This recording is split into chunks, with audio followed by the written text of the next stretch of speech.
ओम शांति। अतिथि मिले तारीख़ 6/11/2023। मिठा मिठा बाप दादा चवंदा मिठी मिठी ॿार देही अभिमानी ठहिण सां ई तव्हांजी सेफ्टी आहे। तव्हां श्रीमती रूहानी सर्विस में लॻी वञो त देह अभिमान रूपी दुश्मन वार न कंदो। प्रश्न विक्रमन जो बोझ सिर ते आहे, उनजी निशानी छा आहे, उनखे हल्को करण जी विधि ॿुधायो। उत्तर आहे जेसिताईं विक्रमन जो बोझो आहे तेसिताईं ज्ञान जी धारणा न थी सघंदी आहे। कर्म अहिड़ा कयल आहिनि जो बार बार विघ्न ईंदा आहिनि, अॻियां वधण न ॾींदा आहिनि। हिन बोझ सां हल्को थियण लाइ निंड खे जीतण वारा निंद्रा जीत ठहो। राति जो जागी करे बाबा खे यादि करो त बोझ हल्को थी वेंदो। गीता माता ओ माता ओम शांति। इहा थी वई जगदम्बा जी महिमा। छो जी इहा नई रचना आहे न, हिकदमि नई रचना त थींदी न आहे, पुराणी खां नई ठाहिणी पवंदी आहे न। हिकदमि पूरी नई सृष्टि त किथां ईंदी न, बाबा हिन ई पुराणी सृष्टि खे नया ठाहींदा आहिनि। मृत्यु लोक खां अमर लोक वञिणो आहे। इहा जीअं जीअण ऐं मरण जो सुवालु आहे, या त मृत्यु लोक में मरी करे ख़तमु थियणो आहे या जीते जी मरे करे अमर लोक में हलणो आहे। जगदम्बा जी जगत जी मां माना जगत खे रचण वारी। इहा ज़रूरु आहे बाप स्वर्ग जो रचयिता। रचना रचंदा आहिनि ब्रह्मा द्वारा। बाप चवंदा आहिनि मां सूर्यवंशी चंद्रवंशी राजधानी स्थापना कंदो आहे, ईंदो आहे संगम ते। चवंदा बि आहिनि कल्प जे संगम युगे हर युगे ईंदो आहे। क्लियर सम्झाइणी आहे न, हर संगम युगे ईंदो आहे बाबा। हिन कल्प जे संगम युगे सिर्फ़ु मनुष्यनि भूल करे नाम बदिली छॾियो अथनि। सर्वव्यापी जो ज्ञान जो ॿुधाईंदा आहिनि, हुन में पुछणो खपे। सर्वव्यापी जो ज्ञान जो ॿुधाईंदा आहिनि, हुननि खां पुछणो खपे इहा कंहिं चयो, कॾहिं चयो, किथे लिखियलु आहे। सर्वव्यापी जो ज्ञान जो ॿुधाईंदा आहिनि त हुननि माण्हुनि खां बि पुछो, जाते लिखियलु आहे उते बि वञी करे पुछो कि इहा कंहिं चयो, कॾहिं चयो, कॾहिं लिखियलु आहे इहा। अच्छा गीता जो भॻवानु केरु जो ईअं चवंदा आहिनि श्री कृष्ण खे देहधारी, जो ईअं चवंदा आहिनि भई गीता जो भॻवानु श्री कृष्ण, उन्हनि खां बि पुछो कि गीता जो भॻवानु केरु। श्री कृष्ण त देहधारी आहे, उहो सर्वव्यापी थी न सघे। श्री कृष्ण जो नाम बदिली छॾियो अथनि त ॻाल्हि अची, श्री कृष्ण जो नाम बदिली वञे त ॻाल्हि अची वेंदी बाप जे मथां। बाप खे त वरसो ॾियणो आहे न। चवंदा आहिनि मां राजयोग सिखलाईंदो आहे, सूर्यवंशी चंद्रवंशियुनि जो वरसो ॾियणु वरसो ॾींदो आहे न, त 21 जन्मनि जो वरसो उन्हनि कीअं पातो। लिखल बि आहे ब्रह्मा मुख सां ब्रह्मण रचियो आहे। पोइ ब्रह्मणनि खे वेही नॉलेज ॿुधाईंदा आहिनि सृष्टि जे आदि मध्य अंत जी। त जो नॉलेज ॾियण वारो आहे उहो ज़रूरु चित्र बि ठाराए करे सम्झाइण लाइ चित्र बि ठाराईंदा, त बाबा नॉलेज सां गॾु गॾु चित्र बि ठाराईंदा आहिनि। वास्तव में हिन में कोई लिखण पढ़ण जी ॻाल्हि आहे, परंतु इहे सहज करे सम्झाइण लाइ चित्र बाबा ठाराए थी। इन में इन्हनि सां ॾाढो कमु थी सघंदो आहे। जो जगत अम्बा जी महिमा आहे, शिव शक्तियूं बि चइबो आहे न। शिव शक्ति कंहिंसां मिलंदी आहे, वर्ड ऑलमाइटी बाप सां। तॾहिं त ॻाल्हि आहे शिव जी शक्ति वर्ल्ड ऑलमाइटी अथॉरिटी या अक्षर बि महिमा में ॾियणा पवनि। अथॉरिटी माना जो बि शास्त्र आदिनि जी नॉलेज आहे उहे सभु बाबा ॼाणंदा आहिनि। अथॉरिटी आहे सम्झाइण जी। ब्रह्मा जे हथनि में शास्त्र बि ॾेखारींदा आहिनि ऐं चवंदा आहिनि ब्रह्मा मुख कमल द्वारा सभी वेदनि शास्त्रनि जो सार सम्झाईंदा आहिनि। त अथॉरिटी थी वई न, केरु सम्झाईंदा आहिनि, बाबा सम्झाईंदा आहिनि। हाणे असां बि कंहिंखे अथॉरिटी सां सम्झाए सघंदा आहियूं न कि भॻवानु सर्वव्यापी न आहे, गीता जो भॻवानु केरु आहे, इहे देवी देवताउनि जा चित्रनि जो यथार्थ अर्थ छा आहे। जेतिरी जेतिरी असां में पवित्रता ईंदी वेंदी न, ओतिरो ओतिरो असां अथॉरिटी सां कंहिंखे बि ज्ञान ॾेई सघंदासीं। तव्हां ॿारनि खे सभी वेदनि शास्त्रनि जो राज़ सम्झाईंदा आहिनि। दुनिया न ॼाणदी आहे कि धर्मशास्त्र कंहिंखे चइबो आहे। चइबो बि आहे 4 धर्म आहिनि, हुन में हिकु मुख्य धर्म ये फाउंडेशन आहे न। बनियन ट्री जो मिसाल बि ॾींदा आहिनि, इन्हनि जो फाउंडेशन सड़ी वियो आहे, बाक़ी टालियूं बीठियूं आहिनि। इहा मिसाल आहे। दुनिया में झाड़ त ॾाढा आहिनि, सतयुग में बि झाड़ त हूंदा, करे करे जंगल न, हुते बगीचा हूंदा। कम जी चीज़ियूं जे लाइ जंगल बि हूंदो आहे न, लकड़ा आदि जो खपनि उहे जंगल खां ई खपनि हूंदा आहिनि न। जंगल में पशु पंछी बि ॾाढा रहंदा आहिनि, परंतु हुते सभु चीज़ूं फलदायक हूंदियूं आहिनि। सतयुग में पशु पंछी बि शोभा आहिनि, परंतु गंद करण वारा न हूंदा। ये पशु पंछी ब्यूटी त खपे, सृष्टि ही सतो प्रधान आहे त सभु चीज़ूं सतो प्रधान हूंदो, भविष्य त पोइ छा न हूंदो। पहिरियों मुख्य ॻाल्हि बाप खां वरसो वठिणो आहे। चित्र ठाहींदा रहंदा आहिनि, उन में बि लिखिणो आहे ब्रह्मा द्वारा स्थापना, विष्णु द्वारा पालना। ये अक्षर ब्रह्मा द्वारा स्थापना, शंकर द्वारा विनाश, पोइ विष्णु द्वारा पालना। ये अक्षर मनुष्य सम्झंदा न आहिनि, इन करे विष्णु जा 2 रूप लक्ष्मी नारायण आहिनि पालना करण लाइ। ये त सम्झाईंदा आहिनि न, कोटनि में कोई ई सम्झंदा। पोइ ये लिखल आहे, आश्चर्यवत सुनंती कथंती, पोइ भागंती बि थी वेंदा आहिनि। बाबा जी सभु ॻाल्हियूं नंबरवार पुरुषार्थ अनुसार ॿार सम्झंदा वेंदा आहिनि। पोइ पंहिंजो पद बि पाईंदा। किथे न किथे ये ॻाल्हियूं लिखल बि आहिनि। बाबा चवनि था किथे न किथे ये ॻाल्हियूं लिखल बि आहिनि। बाबा चईंदा आहिनि न, अटे में नमक मिसल त आहिनि। भॻवान वाचे अक्षर बि ठीकु आहे।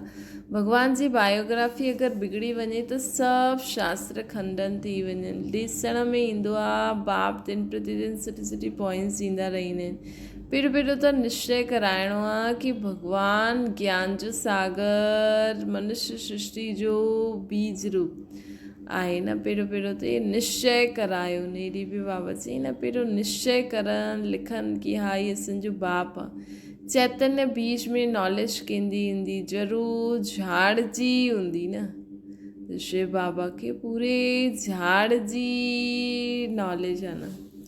त बाप अची करे नॉलेज सम्झाईंदा आहिनि ब्रह्मा द्वारा। ब्रह्मा कुमार कुमारियूं नाम ॾाढो सुठो आहे। प्रजापिता ब्रह्मा जा कुमार कुमारियूं त ढेर आहिनि, इन में अंधश्रद्धा जी कोई ॻाल्हि कोन्हे।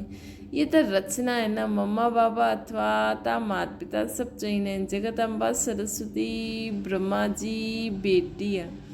ये त प्रैक्टिकल में बीके आहिनि। कल्प पहिरियों बि ब्रह्मा द्वारा नई सृष्टि रची हुई, हाणे वरी ज़रूरु ब्रह्मा द्वारा ई रचणी हूंदी। सृष्टि जे आदि मध्य अंत जो राज बाप ही वेही सम्झाईंदा आहिनि, इन करे इन्हनि खे नॉलेजफुल चइबो आहे। बीज में ज़रूरु पूरे वृक्ष जो जी नॉलेज हूंदी। उन्हनि जी रचना चैतन्य मनुष्य सृष्टि आहे। चैतन्य मनुष्य सृष्टि बाबा जी रचना आहे। बाप राजयोग बि सिखलाईंदा आहिनि। परम पिता परमात्मा द्वारा ब्राह्मणनि खे वेही सिखलाईंदा आहिनि। बाबा चईंदा आहिनि कि बीज ज़रूरु पूरे वृक्ष जे बीज में नॉलेज हूंदी। हुननि जी रचना चैतन्य मनुष्य सृष्टि आहे न। बीज शिव बाबा जी रचना चैतन्य मनुष्य सृष्टि आहे। बाप राजयोग बि सिखलाईंदा आहिनि। परम पिता परमात्मा ब्रह्मा द्वारा ब्राह्मणनि खे वेही सिखलाईंदा आहिनि। ब्राह्मणनि खे वेही सिखलाईंदा आहिनि, जो ब्राह्मण ई पोइ देवता ठहींदा। ॿुधण समय ॾाढो सभिनि खे मज़ो ईंदो आहे, परंतु देह अभिमान जे कारण धारणा न थींदी आहे।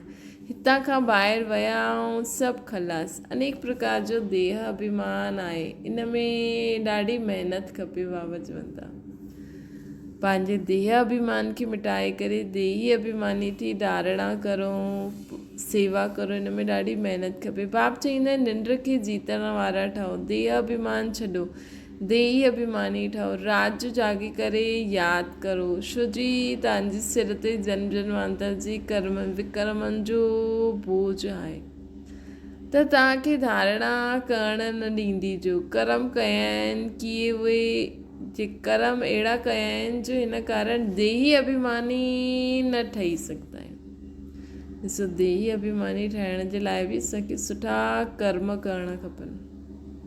त बाबा चवनि था कर्म अहिड़ा कयल आहिनि जो ॿार देही अभिमानी न ठहींदा आहिनि, कपोड़ा मारंदा रहंदा आहिनि, वॾा कपोड़नि जो चार्ट लिखी मोकिलींदा आहिनि की असां 75% यादि में रहंदा आहियूं। परंतु बाबा चईंदा आहिनि इम्पॉसिबल आहे इहे। सभिनि जे अॻियां हलण वारो ख़ुदि, सभिनि खां अॻियां ख़ुदि हलण वारो ख़ुदि चईंदो आहे।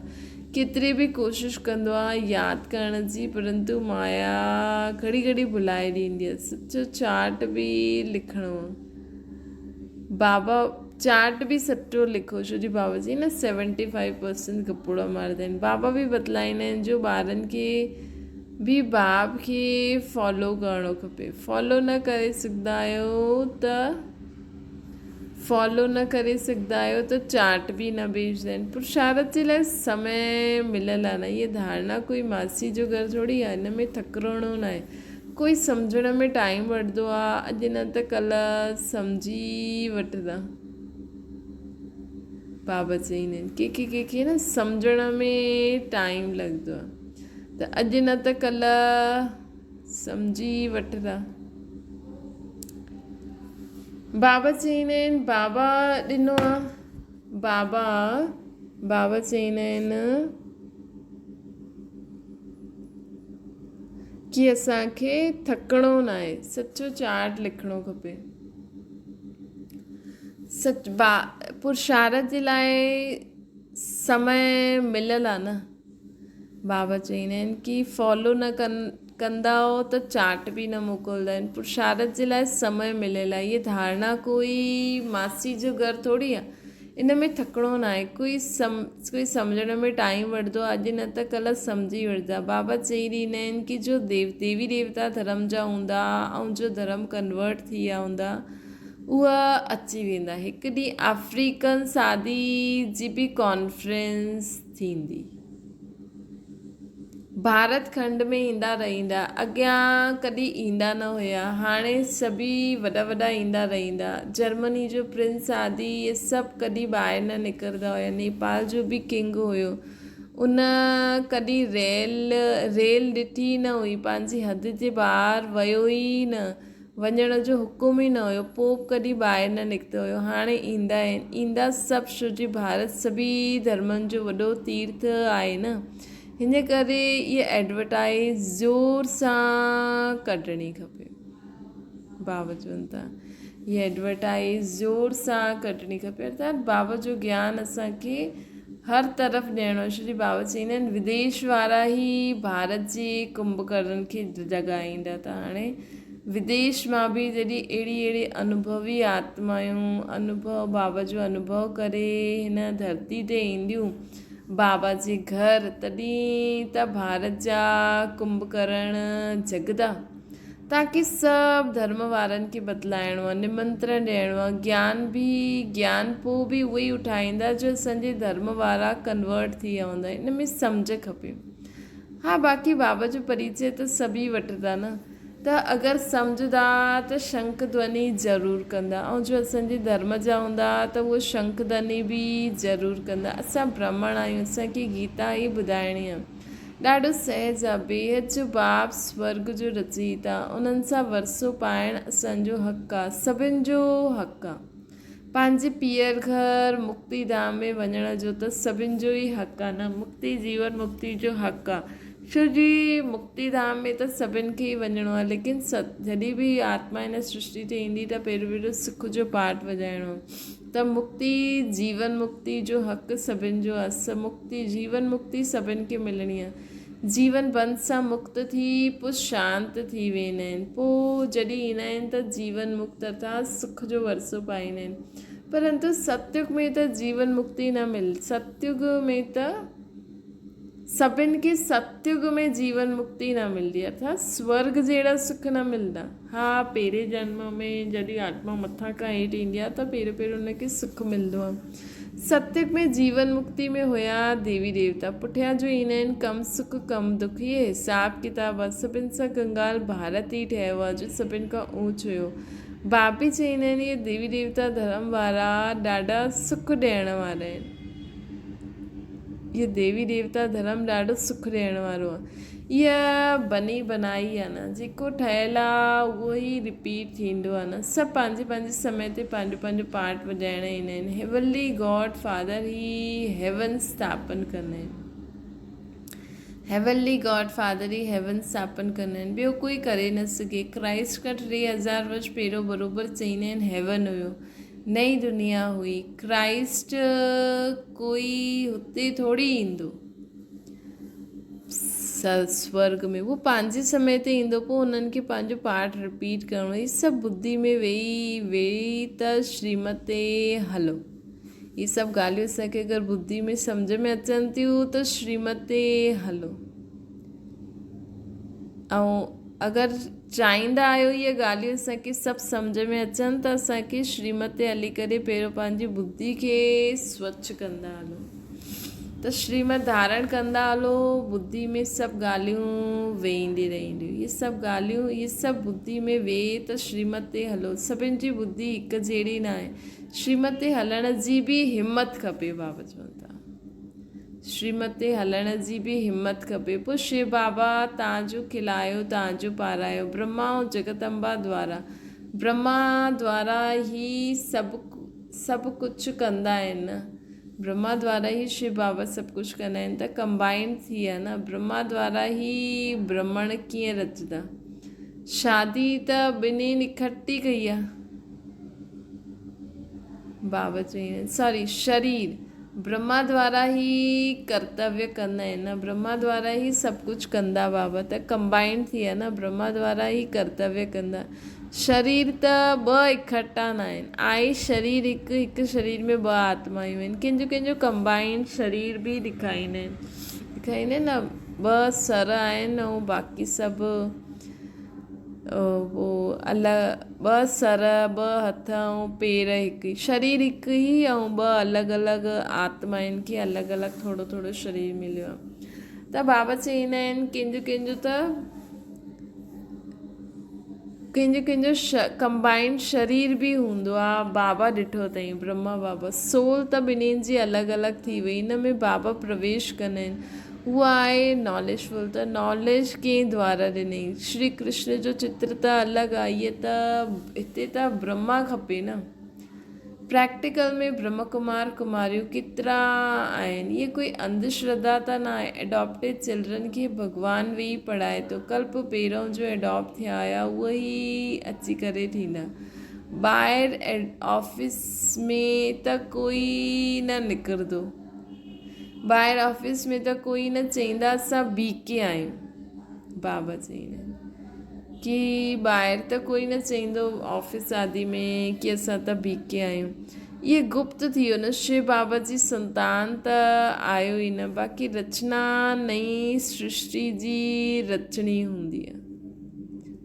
बाक़ी रचना नई सृष्टि जी रचणी हूंदी आहे। इहे गुप्त ॻाल्हि आहे। शिव बाबा जी संतान त आहियूं, बाक़ी बाबा असांखे सनानु कराए, आत्मा खे साफ़ सफ़ाई कराए गुल गुल ठाहे ॾींदो आहे। असांखे पुराणी दुनिया खे नयो ठाहे ॾींदो आहे। पुराणे खां नयो ठाहींदा आहिनि। आत्मा में खाद पइजण सां पुराणी थी वेंदी आहे। सोने में ई खाद पइजंदी आहे त पोइ कूड़ थी वेंदो आहे न। आत्मा कूड़ी थी वेंदी आहे त शरीर बि कूड़ो थी वेंदो आहे। पोइ सचो कीअं थिए। कूड़ी चीज़ खे आग में विझी छॾींदा आहियूं पवित्र ठहिण लाइ, त केतिरो वॾो विनाश थींदो। इहे त्योहार आदि सभु भारत जा ई आहिनि। इहा कंहिं कॾहिं खां शुरू कराई नई, कॾहिं खां शुरू थिया इहे। ऐं ॿियो कोई ॼाणंदो ई न आहे। नॉलेज ॾाढी कम उठाए सघंदा आहिनि। बाबा चईंदा आहिनि कि कई ॿार नॉलेज ॾाढी कम उठाए सघंदा आहिनि। त हाणे न कूड़ी चीज़ खे आग लॻण वारी आहे, अर्थात कूड़ी दुनिया खे। बाबा चईंदा आहिनि इहा कंहिंखे ऐं कॾहिं इहा कंहिंजो आहे। त्योहार आदि सभु भारत जा ई आहिनि। इहे कंहिंजा आहिनि, कॾहिं खां आहिनि, कोई ॼाणंदो न आहे। नॉलेज ॾाढी घटि उतारींदा आहिनि। पिछाड़ी में करे करे राजा ई मिली, हुन सां छा ॾाढो थोरो सुख थियो न, दुख त आहिस्ते आहिस्ते शुरू थींदो आहे। हिन करे हाणे सुठी रीति पुरुषारथ करो ताकी सुख जी दुनिया में असां सुठो पद पाए सघूं। केतिरा नया ॿार तिखा थी वेंदा आहिनि, बाबा चवनि था केतिरा नया ॿार तिखा थी वेंदा आहिनि, पुराणा अटेंशन न ॾींदा आहिनि, देहाभिमान ॾाढो आहे। सर्विस करण वारा सुठे सुठे बाबा चवनि था कि सर्विस करण वारा ई दिलि ते चढ़ंदा आहिनि। त हिते असांखे कि नया नया ॿार तिखा था हली वञनि, पुराणा अटेंशन न ॾींदा आहिनि, छो जो देह अभिमान हूंदो आहे। सर्विस करण वारा ई दिलि ते चढ़ंदा आहिनि। चईंदा आहिनि बाबा, चईंदा आहिनि न बाबा अंदरि, चईंदा आहिनि बाबा चईंदा आहिनि कई ॿार अंदरि हिकु ॿाहिरि ॿियो हूंदा आहिनि। बाबा अंदरि सां प्यार सुठे सुठे ॿारनि खे त कंदा ई आहिनि, पुचकार ॾींदा आहिनि न बाबा। कोई ॿाहिरि खां सुठा अंदरि खां ख़राबु हूंदा आहिनि, कोई सर्विस न कंदा आहिनि, अंदरि जी लाठी न ठाहींदा आहिनि। हाणे मरण जीअण जो सुवालु आहे, अमरपुरी में ऊच पद पाइणो आहे। मालूम पइजंदो आहे कंहिं कल्प पहिरियों पुरुषारथ करे ऊच पद पातो, उहो सभु ॾिसण में ईंदो आहे। बाबा चवंदा जेतिरो जेतिरो देही अभिमानी ठहींदो ओतिरो सेफ्टी में हलंदा रहंदा। बाबा चवंदा आहिनि जेतिरो जेतिरो देही अभिमानी स्थिति में स्थित रहंदो ओतिरो सेफ्टी में रहंदो, देह अभिमान हराए ॾींदो आहे। बाप चवंदा आहिनि श्रीमत ते सम्झाइणु ॾाढो सहज आहे। ब्रह्मा कुमार कुमारियूं त सभु आहिनि, शिव बाबा आहे वॾो बाबा, इहा महिमा उहा शिव बाबा आहे वॾो बाबा। पोइ नई सृष्टि रचंदा आहिनि, ॻाईंदा बि आहिनि मनुष्य खां देवता, सिख धर्म वारा बि उन भॻवान जी महिमा कंदा आहिनि। गुरु नानक जी अक्षर ॾाढा सुठा आहिनि, जप साहिब त सुख मिले, इहे तंत सार आहे न। सचे साहिब खे यादि कंदो त सुख मिलंदो, अर्थात वरसो मिलंदो स्वर्ग जो। मञदा आहिनि एक ओंकार, आत्मा खे काल कॾहिं काल खाई न सघे। आत्मा मेरी आहे, बाक़ी विनाश न थींदी आहे।